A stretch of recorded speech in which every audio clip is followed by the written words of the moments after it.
Here's a fact. Game design analysis is very rewarding. It can also be very tiring. Every game I pick up is something to be analyzed, something to be scrutinized, something to be picked apart until I can pinpoint exactly how to fix the issues. I have fun doing it, but that mindset can grow to be exhausting after a while. Naturally, when Sonic Mania was announced, I was the first to complain. I saw the reimagined zones and groaned at the thought of another Sonic game fumbling about in the nostalgia puddle.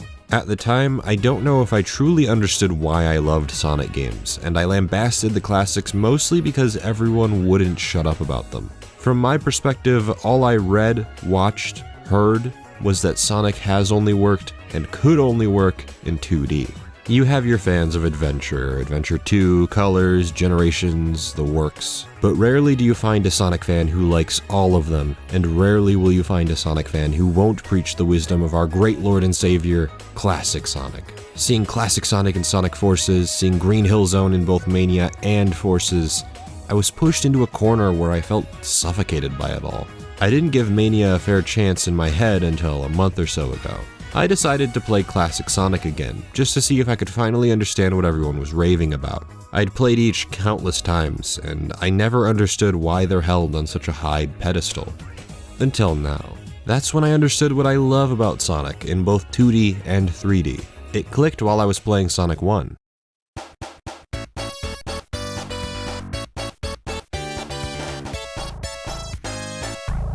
Green Hill Zone is one of the best levels in gaming history, and I say that without a hint of hyperbole. It best demonstrates the essence of Sonic's gameplay and is infinitely replayable because of that. By providing divergent paths only accessible via Sonic's unique momentum-based physics, Green Hill Zone is teeming with areas to explore. Taking the lower path near the end of the level, you boost up into the air and collect a bunch of rings, but the level teases you with a set of platforms just out of your reach. Upon restarting the level, you can keep this information in the back of your mind as you speed through a second time. Once you're near the middle of the level, it leads you to the top path with another set of floating platforms, egging you into jumping your way to the top. There are ring boxes, shields, straight lines of rings awaiting you, as well as access to the floating rings you nabbed on the lower pathway. Act 1 is expertly crafted to grab your interest whenever possible, and the following acts follow suit with hidden rings, shields, and invincibility boxes. As much as people stress the physics in Sonic games, maybe people underplay just how important they are. How you can interface with ramps to jump to higher places where there are rings or shields hiding away. Flying off a ramp in just the right way to find a hidden compartment with ring boxes hiding inside a wall. Using skillful jumps to navigate to and maintain the highest pathway. Speed, platforming, exploration. The core tenets of Sonic. All points people have droned on and on about before, and I didn't understand until relatively recently. Kick 1 to my Sonic Mania hype meter, but I still wasn't completely sold. The level design was completely up in the air, and the lack of originality started to really get to me when I found out there were 8 old stages and only 4 new stages. I got caught up thinking about the special stages. Will they be frustrating like the Sonic 2 half-pipes? Is it really necessary to bring back blue spheres? Why is the stage selection so weird? Metallic Madness and Oil Ocean are so boring. Why couldn't they have picked other stages? Where are all the new stages? Why only 4? Why is the PC version being delayed by 2 weeks, 4 days before launch? It was a maelstrom of emotions all leading up to the game's release. A release I was anticipating so much I bought it half a day early from the Australian eShop. I was already running the thoughts through my head. I'll have to critique the lack of originality. There'll be a lot of crush deaths. Enemy placement is going to be cheap. The stages won't feel new enough. The stages won't impress me. This game will be disappointing. You know what? Fuck that.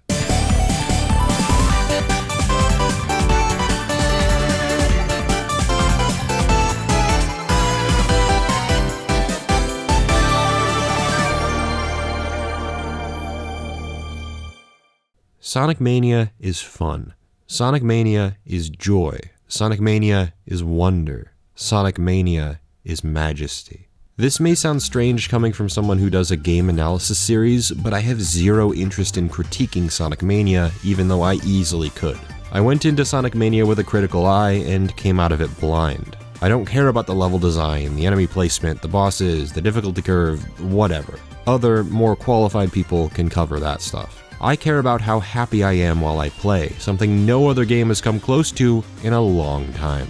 It's been years since I could enjoy a game without dragging my experience down thinking about the finer details. Sonic Mania is a game built to remind me why I love video games so damn much, enough to open a YouTube channel based around games critique. It's very rare I get the urge to play a game over again immediately. It's very rare that I don't care what other people have to say. It's very rare I have a smile on my face the entire playthrough. All I care about is watching Sonic gain so much momentum that jumping off a slope in just the right way will launch him high into the sky. All I care about is finding a secret pathway leading to a special stage ring or an elemental shield or an extra life. All I care about is playing as Knuckles, climbing everywhere I can, searching for the secrets I missed out on, finding pathways only Knuckles can get to. All I care about is listening to T-Lope's killer beats inspired by the funky tunes in Sonic CD.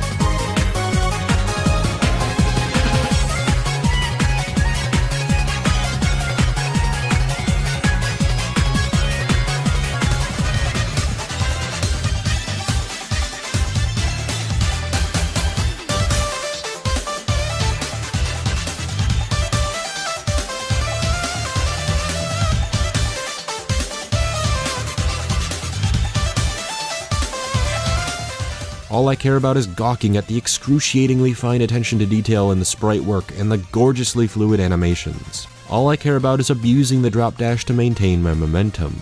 All I care about is using the fire shield to burn the oil in Oil Ocean, or using the electric shield to cling to magnets in Flying Battery, or playing in the background in Metallic Madness, or sending logs through wood chippers in Press Garden.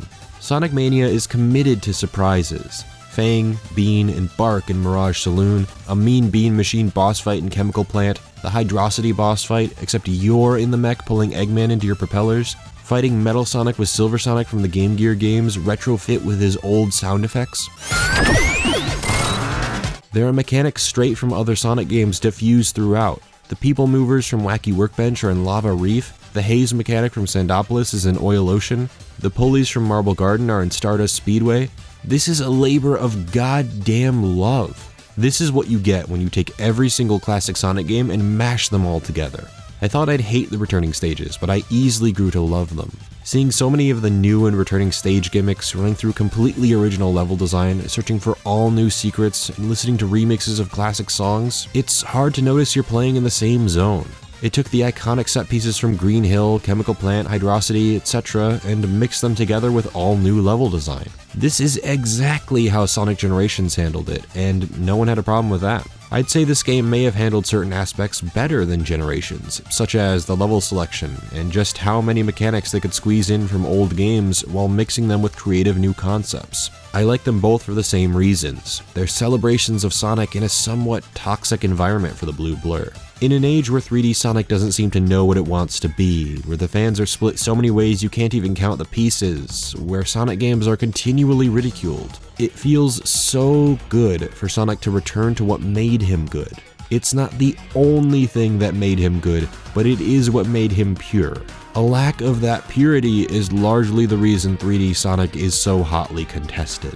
3D Sonic games catch the ire of so many people because they experiment far too much and can't seem to find a style that works. 2D Sonic has never had that problem, it's always stuck to its core conceits: speed, platforming, and exploration. Sonic 1 may have suffered from a lack of some, and Sonic CD may have suffered from an overabundance of some, but the formula is consistent, and Mania keeps with that trend.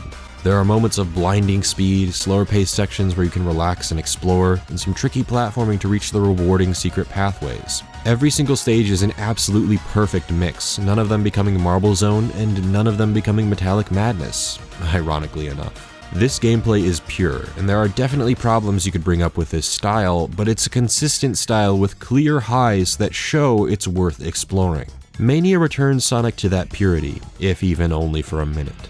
I grew up with 3D Sonic, and it'll always have a special place in my heart.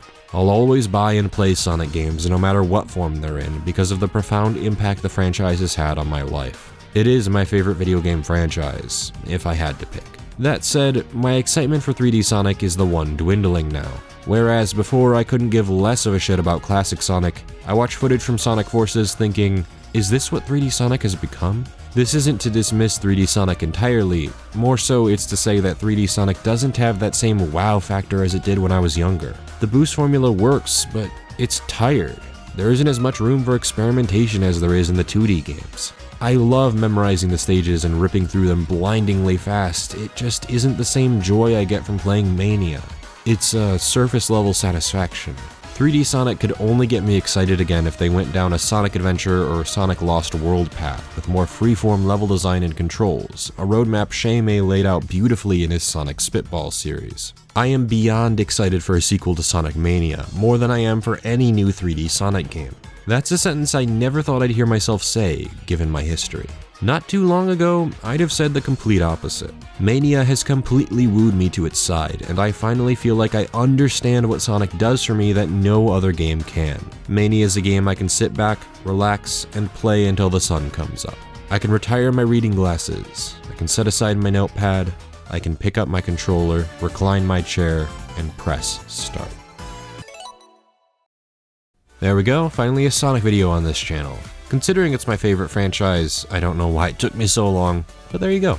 Alright, out with the usual spiel. If you like what you saw and want to see more, consider supporting me on Patreon.